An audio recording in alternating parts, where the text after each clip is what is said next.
So Eve develops this wrong view of God, and then she moves into a wrong view of herself. God's withholding, that's what God's doing.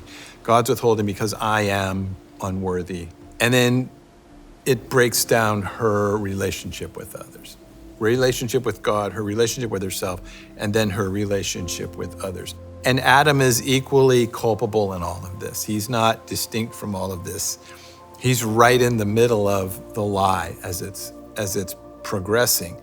I find it interesting that we have a choice in what we believe when you're talking about Eve and what voice she's listening to, the voice of the liar, and then how it results then in conflict with other people because her view of God becomes skewed, her view of herself becomes skewed. And like you said about Adam, their views of each other become skewed. But sometimes we don't realize we have a choice. We think this is just the way it is and I just have to roll with it and I hope God finds me or rescues me. But a lot of times we can stop in the midst of something and say, wait a minute, God, what do you want me to know about that? When we listen to the wrong voice, the lie, the liar, and we start making these decisions that result in fragmentation and separation and isolation. Depression is such an isolating downward spiral. One of the ways we know that we're making wrong decisions in relation to others is we start blaming people. So when God comes, as he does, because he's love, when he comes to them to restore and reconcile and demonstrate his love towards them and to help restore a right view of him, when he's asking them, who told you this or what happened?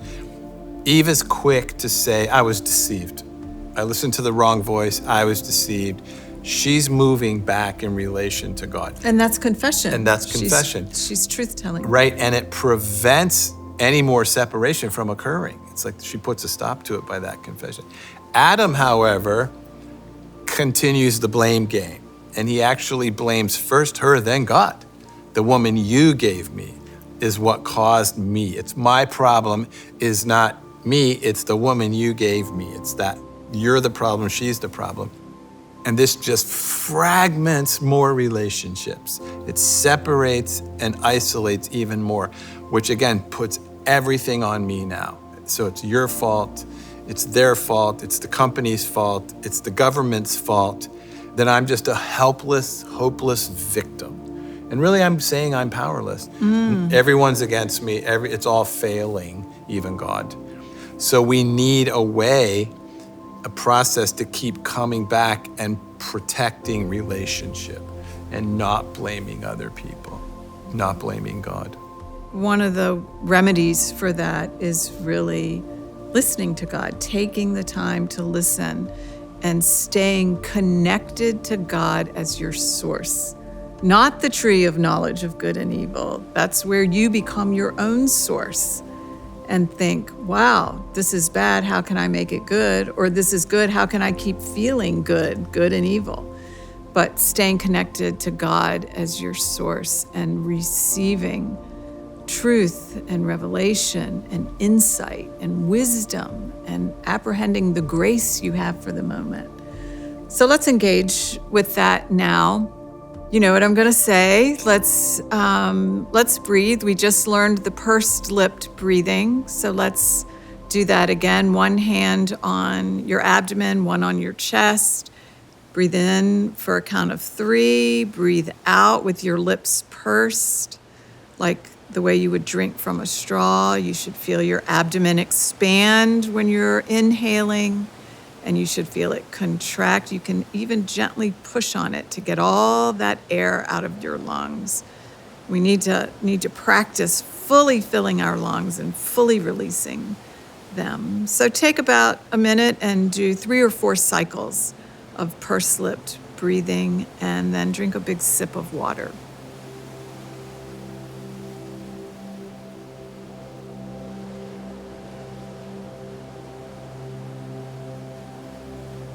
You may be asking the question, how do I know who's telling me what? Whose voice am I listening to? Just remember, the voice of God is quick It's right there, and it's a still small voice. It's not a big booming voice. The enemy's loud, and it doesn't take any faith to listen to the lie and the liar.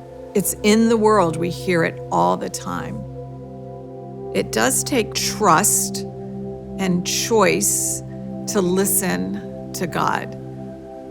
So as we're listening to God, God always sounds like what the most loving father would sound like. There's always kindness. And even if there needs to be something corrected in your life, it's his kindness that leads you to a change of thinking, to repentance. And it's gentle and it's loving. And so let's go to the Lord together and ask him, God, is there any person in my life that I'm blaming for my difficulties?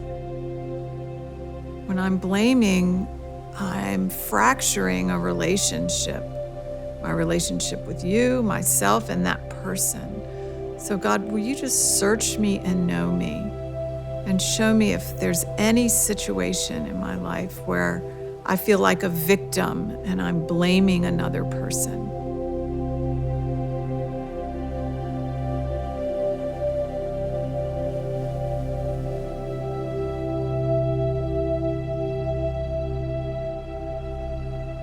As he brings that person to mind for you, in your imagination, give that person over to Jesus. Just release them over to Jesus.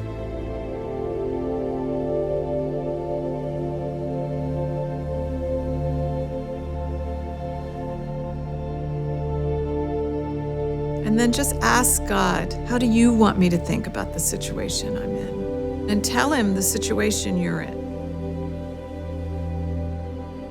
Confess to him that maybe you made a wrong choice in how you were thinking about something.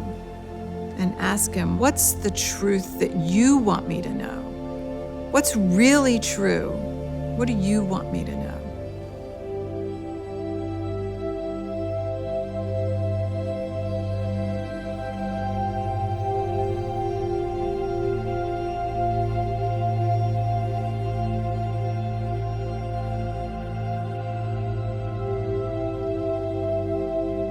Take the time to journal what you're sensing. Remember, as we're journaling, there's no right or wrong answer. It helps you to process your thoughts with the Lord. Because remember, we have the mind of Christ. We're processing with Christ as we write it down, as we're thinking it through. And tonight, as you go to bed, read Zephaniah 3:17. It's a beautiful passage about the Lord exalting over you in joy and actually singing over you in your rest, in your sleep.